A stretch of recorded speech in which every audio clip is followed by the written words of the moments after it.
And I told you last week we would talk about this passage today because this passage precedes the question about the commandments. And it says this, verse 15. Then the Pharisees went and plotted how to trap him by what he said. So they sent their disciples to him along with the Herodians. Teacher, they said, we know that you are truthful and teach truthfully the way of God. You don't care what anyone thinks, nor do you show partiality. Tell us then what you think. Is it lawful to pay taxes to Caesar or not? They thought they were going to catch him in a tough position. If he says, don't pay taxes to Caesar, he is now a rebel of Rome. If he says, pay taxes to Caesar, he is now on the outs with people who had a really hard time paying their taxes to Caesar, which is the Jewish people.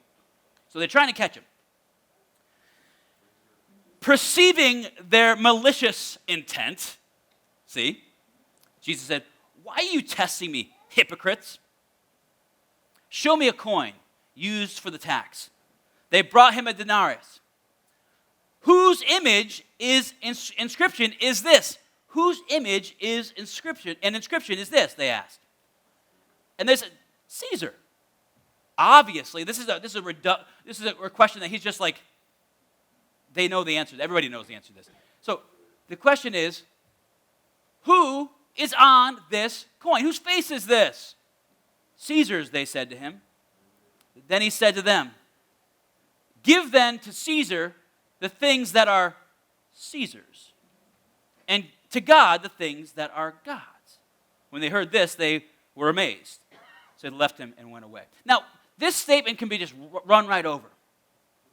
But he says something very important here that we need to focus in on. He's looking at the coin. Now, I have one of these coins. And this is from the first century. It's a denarii. And it's a bronze coin. It's like a copper coin. But you can easily, through the patina, you can make out that it is a image of Caesar. Michael, go ahead and put those pictures. Those are a little easier for you to see. This is what this coin looks like. And it's very easy to see that the inscription and the image of Caesar is on this. Now, why is Jesus making this statement? Because he's making a value claim. All right? He's making a value claim. He says, give me a coin and tell me whose picture is on this. Caesar. He says, give to Caesar what Caesar's face and inscription are imprinted on. And then he says, give to God what his image is printed on. Who is that? That's you. That's me. We've been imprinted with the image of God, just like a coin is imprinted with the image of Caesar, and its value is based on that image. He's saying your value is based on not your circumstances, it's based on who made you and who imprinted his image on you. When Jesus tells them to give to Caesar what his image is imprinted on, he's saying, I don't care about that. You guys are so worried about giving them which money should go where and who should get the honor and all. He's like, I don't care about that. What you don't care about much, you Pharisees, you hypocrites, is people. He nails them multiple times for how they treat people. And he goes, you're worried about the coin? Are you worried about this bronze coin? There's people all around. Start worrying about what God cares about, what God loves. So you look at a denarii, you see easily the image of Caesar. Now, why is that so important? The image of Caesar is a guarantee of value. Okay? If you think about your own money that you have in your pocket. Now, we're struggling with inflation and all that thing right now, but think about it for a second. If you think about the paper that you have in your pocket that says it's worth $10, is that paper worth $10? Is the ink and the paper combined a sum total value of $10? No, it's not. So the image of Caesar is a guarantee of value. It isn't just the raw materials that give the coin value, but the full weight of Caesar's rule and the power of the Roman Empire give this little coin a value far above its weight in bronze.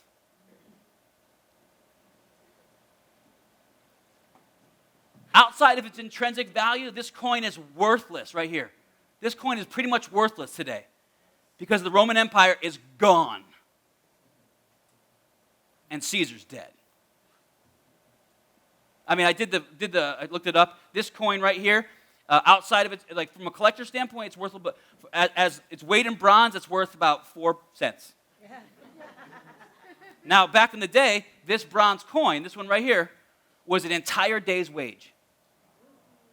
But it's worth 4 cents now. Why? Because the Roman Empire is gone and Caesar's dead.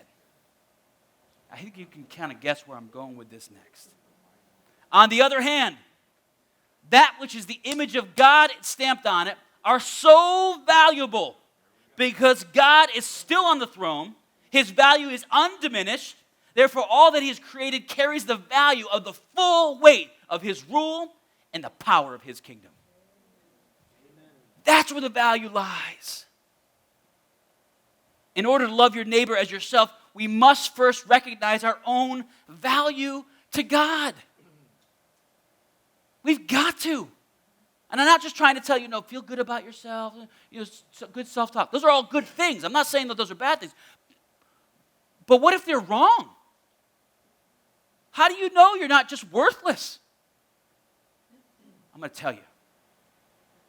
Sanctification calls us to see ourselves through the eyes of God, to see our value from his vantage point and not that of the world's. One's value is not derived from wealth, from experience, from status, or intellect. But it's in how God sees us.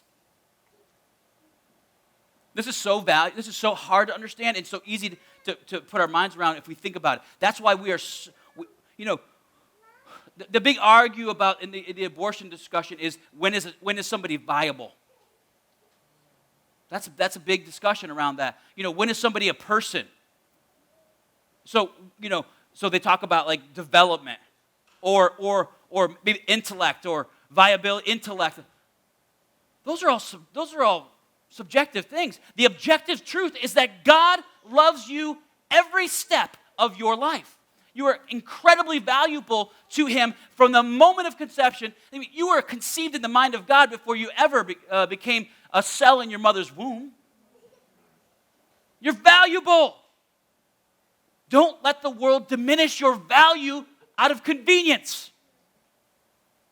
I'm going to show you the truth. Psalms 39 is written by David at a time when he was going through some difficult things. Even in the darkness of his situation, God reveals to him just how valuable he is to God. And he wrote this Psalm 139. O Lord, you have searched me and know me. By the way, this is God, the creator of the universe. There's people like, well, God doesn't have enough time for me. Oh, he does. You're valuable.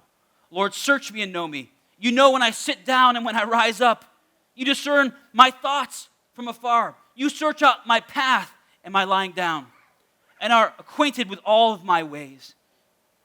Even before a word is on my tongue, behold, O Lord, you know it altogether. You hem me in behind and before. You lay your hand upon me. Such knowledge is too wonderful for me. It is high. That's going to be important. It is high. I can't attain it. Where shall I go from your spirit? Or where shall I flee from your presence? If I ascend to the heavens, you are there. If I make my bed in Sheol, you're there. And this is a reference to mountaintops and caves, by the way. Okay? If I go to the mountaintops, to the heavens, you're there. If I hide myself under the earth, you're still there. If I take the wings of the morning and dwell in the uttermost parts of the sea, even there your hand shall lead me, and your right hand shall hold me. If I say, surely darkness shall cover me, and the light about me be night. This is about depression, by the way.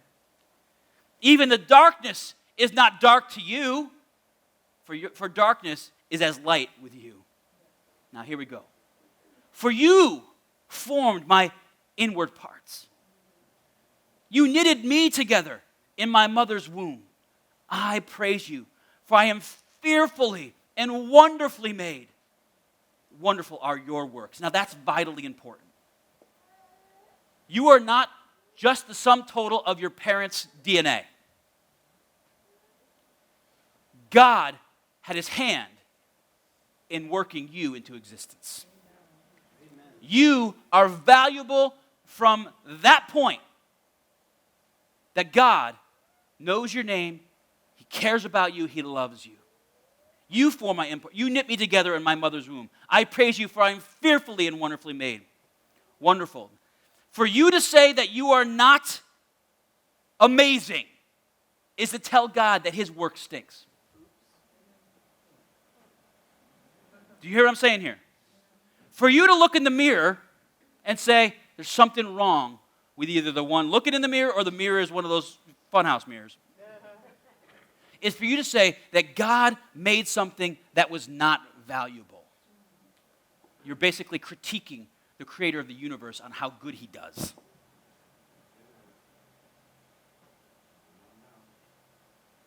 Wonderful are your works. My soul knows it very well. Now listen, my form was not hidden from you when I was being made in the secret place, intricately woven in the depths of the earth. My eyes saw, your eyes saw my unformed substance.